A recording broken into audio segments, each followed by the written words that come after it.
carbs.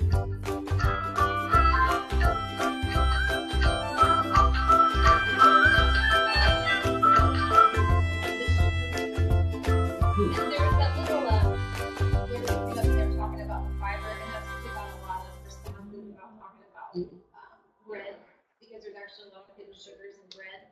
So, they were just kind of giving a disclaimer on that, that it is a good source of fiber, you just want to make sure that you're trying to get low sugar, varieties or even whole grain, whole grain bread. And, so whenever I look at the label and I pick out my bread, when you look at the label, the first ingredient, that's what is most, that's the ingredient that is in that the most. Does that make sense? So I always like to check the label to make sure that sugar is not one of the first 5 ingredients labeled in that whole wheat, not enriched whole wheat. Because enriched whole wheat means that it was once white flour, and then they put all the nutrients back into it and enriched it again. You want to find the actual, as less processed as possible whole wheat product. So, yeah, that's one of my favorite videos I found. So we're talking about healthy nutrition.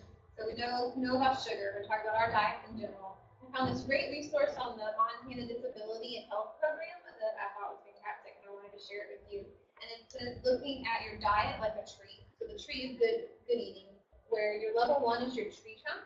That's your diet that's safe and is nutritionally adequate. The branches are level 2, and that's diets that are to meet specific needs. So let's say you have someone who is diabetic or has certain dietary restrictions, or like we talked about for individuals with Down syndrome, not burning as many calories, and so you need to consider that. So that's the individual branches. And then the actual fruit and leaves, that's what the recommended portions of those healthy foods associated with lowering the secondary risk of health conditions that we talked about earlier. So that's what the tree looks like. So we're looking specifically at the tree trunk, and I've chose this picture to show all the roots, because this is really the foundation, right? Having a strong foundation is going to make us have good and healthy nutrition. So we want it to be safe, we want it to be adequate. So you want to make sure you have the appropriate quality and amount. So this is talking about not too much and not too little. And appropriate quality is talking about actually good processed or not processed holistic food. That's the goal. Try to get things that are in their natural state and form as possible.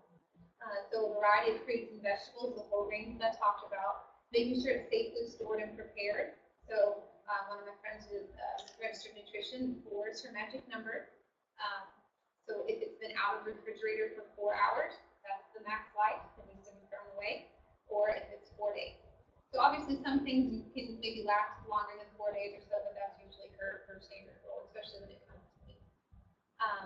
Making sure you have menus of 3 meals and snacks per day. So you want to continue to eat throughout the day. That's just the standard that it should be, so that you're not skipping meals. You're making sure to have snacks so that your blood sugar is not dropping off, that it's staying pretty steady throughout the day. Make sure you're respecting individual food preferences, right? And regular physical activity. I really like this quote saying that from the United States Surgeon General, that regular physical activity can help people with chronic disabling conditions improve their stamina and muscle strength. It can improve psychological well-being and quality of life by increasing the ability to perform activities of daily life. So I think it's nice that this component says that physical activity is just as much a part of the tree trunk as it is for nutrition, for everything else. So once we've got our trunk and our foundation there, ready to go, we've got the level 2 of the branches. These are the individual needs. We need to make sure that we have a strong foundation, and then the individual needs are going to manage any medical conditions. So let's say diabetes. I already talked about that the overconsumption of sugar can cause diabetes. So there's obvious diet restrictions that come along with that. That's a specific branch. Any secondary condition that might be correlated with that. And then any other special needs, maybe an allergy, allergic to nuts, or you're lactose intolerant, things like that, where you have to consider that and think about how can I still make this a healthy, well-rounded nutrition, considering each of those unique differences. Once we get that set in place, we go to level 3, which includes our fruit and leaves, and that's going to have the foundation of the trunk and the branches, and then specifically what are we eating. So focusing on whole foods, not processed, things that are low in cholesterol, saturated in trans fats. So we see a lot of those words on packaging, so we want to see low numbers in that. Limit those simple sugars, so candy, sodas, anything that are high excess in salt. Those are things that we need to try to avoid. And then fewer and leaner protein. So I know I mentioned earlier, and I'll mention it again, when we look at the Choose My Plate, protein is not the biggest portion on the plate, but a lot of people think that it's supposed to be, but it's not. So when you're making your meals, your meat should not be the star of the show. It should be fruits and vegetables. And then even then, lean protein, right? So we're we're talking about white meat versus the dark meat. So a chicken breast is healthier than a chicken leg, and grilling those versus frying them. And then plant proteins are a really great way to get healthy proteins. So that's beans, nuts, and grains. Really great way to incorporate those into your diet. Little or no alcohol, not in there. And then considering a multiple vitamin or mineral supplement.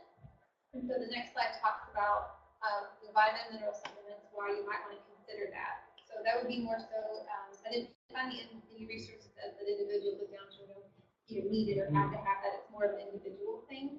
And so this is for anybody. You might need to consider that if you're a picky eater. You skip entire food groups, right? That's not good. So you might need to have a supplement there. If you have any really expensive food allergies, that affects that. And then any kind of problems with food texture or sensory issues that might limit food selection, then that would be a good thing. If you're on a reduced calorie diet and you're concerned that you're not getting all those nutrients, that would be a good thing. And then if someone is always tired and lacks energy, but they don't have any other medical concerns, it could be a vitamin deficiency with vitamin B12. So that's another good thing. And then I wanted to have a slide in here about constipation, because it's definitely a rampant issue. For individuals with Down syndrome specifically, maybe because of that low muscle tone and inactive lifestyle, but everybody, if you have an unhealthy, inactive lifestyle, constipation is a secondary factor with that. So making sure you drink enough water, we talked about that. Increasing your fiber intake, which can be found in raw fruits and vegetables. Leaving the skin on is actually better for you, because you can find more fiber in that. And then dry fruit like raisins, prunes, and figs, that has a lot of good fiber in it. And then high fiber grains and cereal products. And making sure, again, you eat regularly throughout the day, not skip those meals to try to keep everything going in a steady stream is good. So for the nutrition education, this is at ChooseMyPlate.gov. That is a fantastic resource with all kinds of wonderful nutrition information. This is their new emblem that shows this is what you should be eating, this is what you should go in for, and some of their key health messages. I always like to say eat the rainbow, because variety is key. So the more that you can have different colors in your plate, that's going to be the more different types of vitamins and nutrients that you're getting. And so that's really important. And then another one is make half your plate fruits and vegetables. So as you can see, that should be the main bulk of what we're eating. So whole, non-processed fruits and vegetables. So try to have those at every meal. Having a salad at every meal is a great nutrition goal. Say, I'm going to make sure to eat a salad every day. A wonderful way to incorporate your vegetables. And then we talk about whole or grains. We want to make sure that they're whole grains. So you're looking at brown rice instead of white rice. Oatmeal, quinoa, or couscous. Does anybody have either of those? Those are fantastic grains. And whole wheat pasta or bread. I know that some people say, I don't like the taste of whole wheat pasta or using whole wheat flour. I don't like that. So maybe start with using just a third of the whole wheat and the rest of it the white pasta or flour, and kind of get used to it and try to work it up to half and half, and then make it 3/4 of the whole wheat until eventually you're comfortable with that. I use whole wheat for everything. Either that or the vegetable noodles. We all use those or got the hidden vegetable content. I think those taste just as good as well. My secret, I will tell you, my special hidden ingredient, if I make like pancakes or cookies or anything where I use the whole wheat flour is 100% quantity, I add a little tiny bit of vanilla extract. And it offsets that whole wheat flavor, which adds a little tiny bit. And I mean, just like a little touch of love in there. And I use that when I make muffins and things, and I've had friends try to replicate my recipes. It didn't work out, and they didn't like them. And they're like, how do you make your healthy stuff taste good? And then the lean proteins we talked about. So grilled instead of fried. Fish is a great protein option. Try to get 2 to 3 servings of that a week. And then making sure that you're incorporating nuts and legumes, things that are not animal protein, is a great way to add variety. Good. So now that we know what to eat, the next question is how much should we eat, right? So portion distortion. We're talking about the difference between serving and portion sizes. So your portion of what you put on your plate could actually contain several servings, right? So if you're looking at the nutrition label, you're like, oh, there's only 100 calories in here. That might be for for just, 3 servings of the entire bottle. So that's actually 300 calories because it'll say, oh, servings per bottle is 3. So that's something to really pay close attention to is how many servings are in the portion, right? So that you can help control that. So the next slide, which usually I can bring this up one at a time, which y'all get the answers out straight out. So 20 years ago, that's what a cheeseburger was. Look what it is today. That is a huge distortion of how much that portion is. At 257 more calories. That's why, right? And that means that a 130-pound person, which not many of us are only 130 pounds, would have to lift weights for an hour and a half to offset that difference. And look about the 2 pieces of pizza. It was already 500 calories 20 years ago, and now it's up to 850. And that's 350 more calories an entire hour of golf. We have to actually carry your own gloves and golf and clean holes to burn that off. Now the next slide shows some common things like muffins. How many of y'all got a muffin out lately? You can't find a regular size muffin anymore. They're all huge, or those little teeny tiny bite-sized ones. You're like, oh, I need some of these for the little, right? Huge calorie difference. And who wants to vacuum for an hour and a half straight? Nobody wants to do that. Now, what about when you go to the movie? Back 20 years ago, you'd get your popcorn, and that was the normal size, good size popcorn, 270 calories. Now you're getting one of these guys. And I honestly don't know if that's before the butter and the cheese and the seasoning and everything. That's probably just regular before you even add all that stuff to it, right?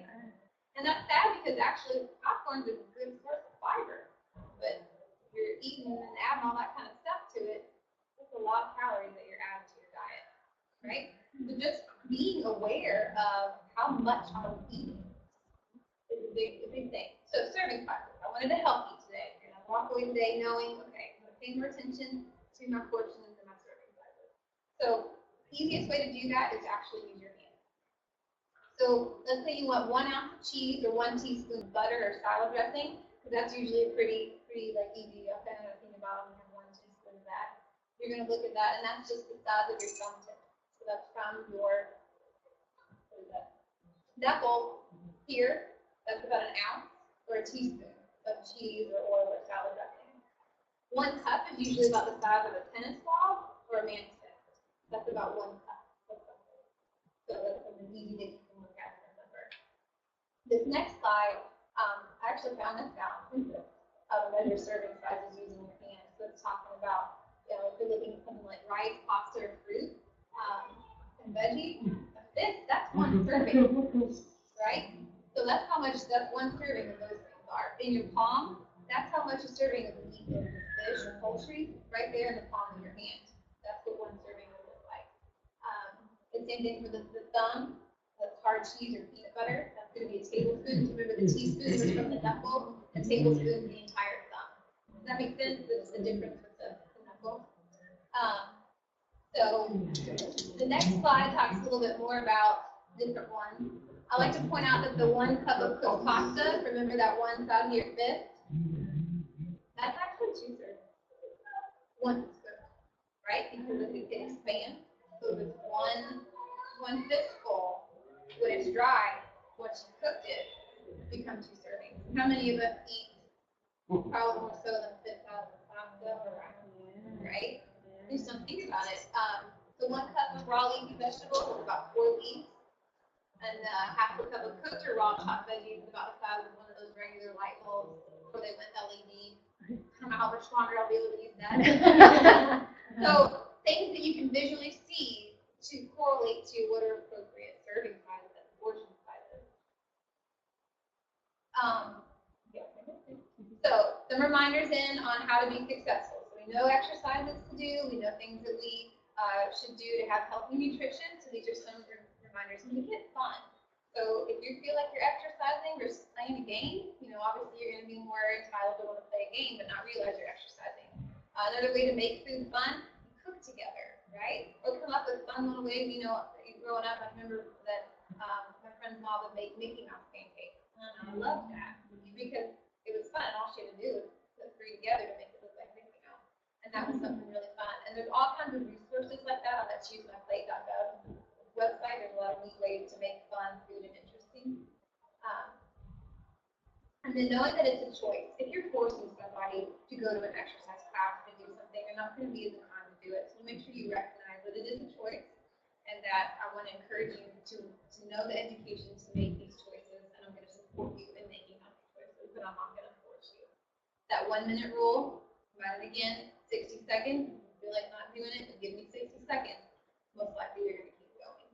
And then setting reachable goals so that you set yourself up for success. Having a proper reward system in place, so whatever it is going to help motivate, whether it's using the passports or the thermometer tracking record, or saying, okay, I'm going to go an entire week without drinking my soft drink, so that Sunday, probably Mondays are hard for us. I would think that day would be my day to indulge in whatever it is, right?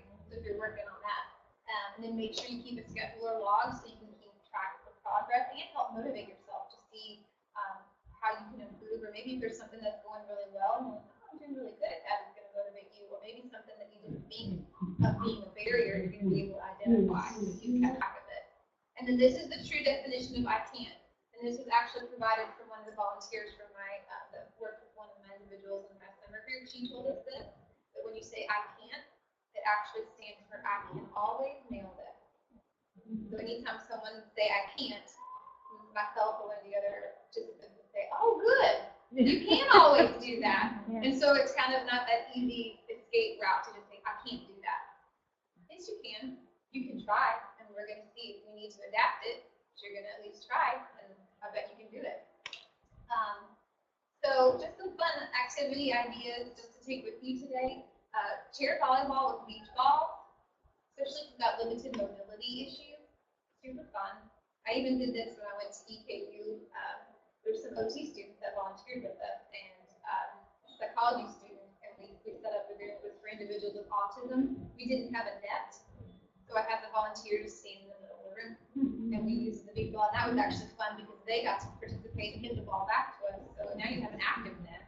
Instead of just bouncing off of it, they're smacking it back. And it was so much fun, and it was hard to believe how big of a workout we got, because when the beach ball would go, one of us would have to get out of the chairs to go and get it. It was a fantastic workout. You didn't even realize an hour went by. It was a lot of fun. Keeping the balloon off the floor, you need a balloon, don't let it touch the ground. And it's a great way to start getting some activity. And then you can say, okay, only use your elbows, and then you're moving more, right, than just your hands. Or only use your feet.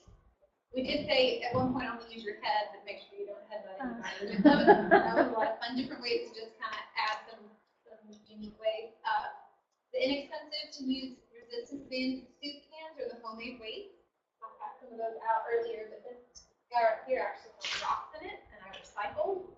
And it is a inexpensive weight, but I didn't spend any money on that. And I've got a hand weight right there. This picture right here shows us doing ribbon dancing. All of that transpired because of this one clip art picture, and that is chopstick covered in tape with ribbon.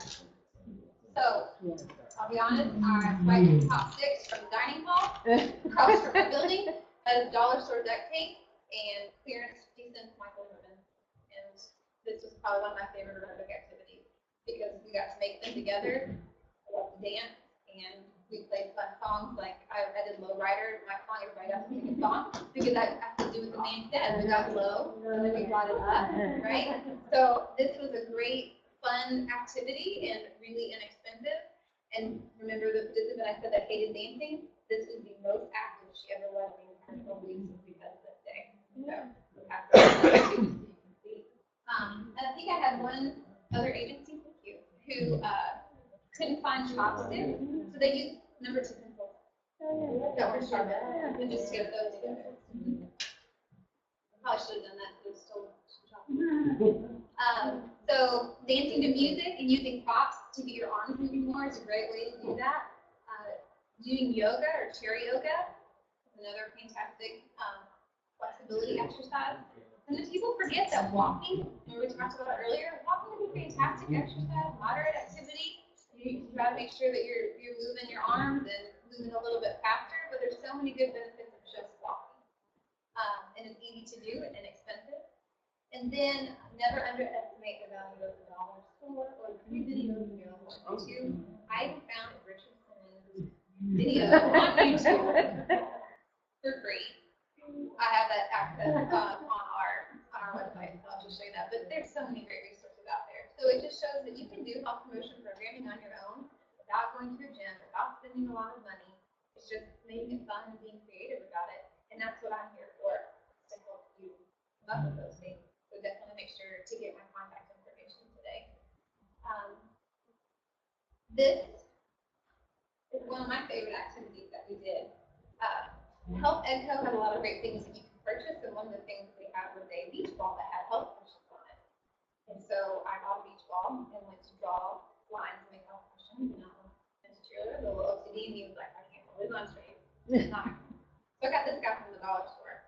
So each shape here has a health and wellness question, and the black spot represents the physical activity.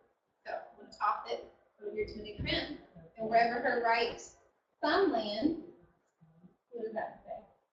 Should you take the stairs or the elevator? I've been confused about that all day. You haven't really. I know. So if I toss it to you. You catch it for me?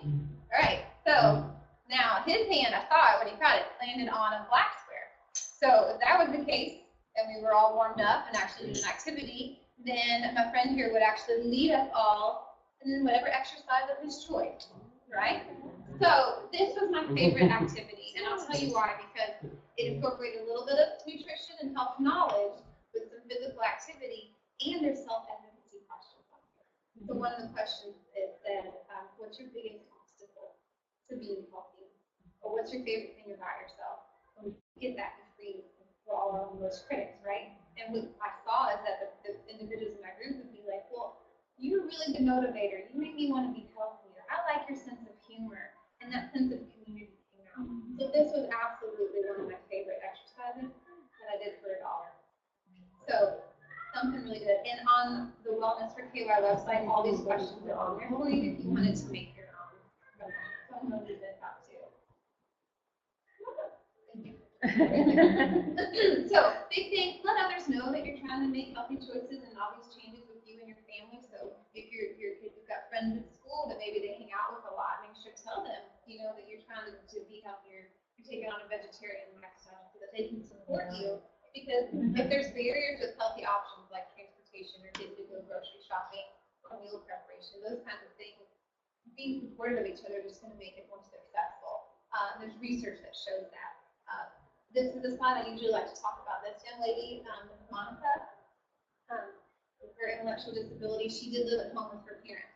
And as we were doing the programming, we kept talking about this, and she said, Miss Lindsay, I don't get to go grocery shopping. I don't get to choose my meals. And I'm like, well, just keep advocating for yourself. Just keep telling your parents, show them what you're learning, talk about it, and eventually they'll start to listen, and you'll have more of a choice. And then about halfway through the program, she came in on a Monday and was so excited. She said, Miss Lindsay, I went to the grocery with my parents. And I got to pick my own food, and I got healthy choice meals to bring to my day treatment program, and I bought back salad and fruit.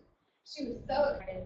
She said that on their way home from the grocery, they stopped at Burger King for dinner, and for the first time, they let Monica pick her own meal, and she got a grilled chicken sandwich and a mango smoothie. And she was so excited. So it really goes to show that you've got to speak up and say, I want to be healthy. Here's how I'm going to do it. Here's how I need you to help me, right? And a great way to do this is leading by example. So a big component in that. This next slide is just some resources. So I talked a lot about the CDC information. Just last year, they actually released an entire module on disability and health. So there's some good information on there. Especially, that's where I pull a lot of that data from, because they have some research that they've done. So that's a great thing. And if you can't write all that down, I just go to cdc.gov and type in disability and health, and it pulls it up. We'll have these on the website. Right, they'll be on the website too. That National Center on Health, Physical Activity, and Disability that I referenced a lot, they do have specific considerations for Down syndrome on there. It's where I got a lot of my information from, and that's just the nchpad.org. And then the choosemyplate.gov, hugely helpful. And then this one here is a fantastic thing that is from healthtastic.com, 24 must-see diagrams that will make eating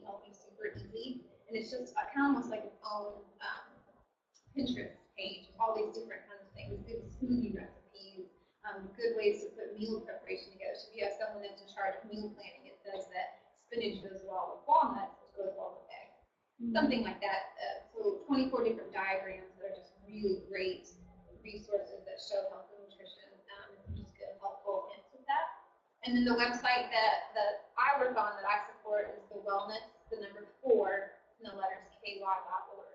So that's the one where any of my information that I have, any of the activities that I've developed or done, the videos, they're all on that website. Videos from my summer programming that you got to see earlier, that's accessible on there. And when we're starting that curriculum across the state, I'm hoping that those agencies will be able to send me their videos as well and be able to put that on there. So really, that's my only way to kind of make sure I communicate resources to you, because I know not everybody's going to email me and call me. So if there's something that you want, tell me and I will find it, or I will make it, and I'll put it on there for you, because that's wellness for KY. You know, that's what we're here to do, and we can all benefit from health promotion programming. And hopefully I'm showing you that today and inspiring you to want to take that task on for yourself and for your family, and know that you're not alone, that DSAC's here to support you, and that I'm here to support you, and I have full faith. So next slide just asks if there are any questions or anything. I know it was a lot of material, but like I said, the afternoon was my favorite one. I like some of those things. Thank you so much for coming. I thought I was going to be just talking to a video camera. One thing that I kind of ran upon last year, I don't even know how I got it, but if you go to ky.gov, and then if you go to DDID, Developmental Disability, Department of Developmental and Intellectual Disabilities, they have a recreation fund. And if you are a member of a gym or join the YMCA or whatever, they will pay up to $300. It's a grant that they have. I can't promise that it's still there, but they have hoped that It's actually through the DD Council. The DD Council, yeah. So, you know, you could DD Council, not DD, I get all those. But yeah, and I did it. I had to go down to YMCA, I had to get a printout of Emily's, it was friendly, so I had to get a printout of Emily's charges and things. And, you know, it took like 6 weeks, but I got a check for it. It's up to $300. So, you know, I did all the paperwork, I have to do a little follow-up, but it worked. So that's definitely good. If you go to Developmental Council, there's also recreation. You could probably even just do the recreation. I'm pretty good at it. So thank you all very much for coming out, and let's thank Lindsay one more time. She did this voluntarily, and so appreciated her whole day and a lot of preparation. She even met me out here, so we wouldn't have any technical issues today. So feel free to hang around. We'll be here a little bit longer. There's still some food, and thank you so much for coming. Your questions or comments or requests? That would be a really class idea. We'll start, yeah, and with Emily, you know, just have hip surgery and not, yeah, this is great. We're starting to work on her trust ability, all of that. So that